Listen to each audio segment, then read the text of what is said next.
Night rice మిగిలిపోతే దాన్ని ఇంట్రెస్టింగ్గా చేయాలంటే ఇలా పీస్ పులావ్ చేయొచ్చు.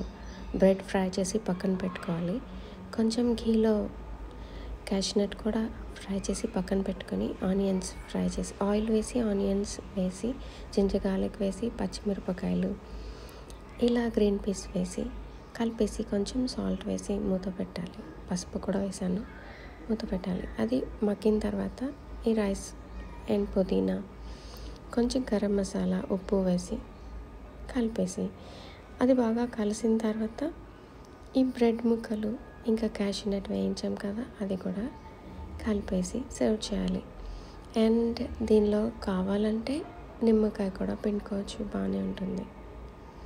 సో ఇది పీస్ పులావ్. మిగిలిపోయిన రైస్తో అయినా చేయొచ్చు, ఫ్రెష్గా వండి కూడా చేయొచ్చు. సో నేనైతే మిగిలిపోయిన రైస్తో చేశాను. ట్రై చేయండి అండ్ చెప్పండి ఎలా ఉందో.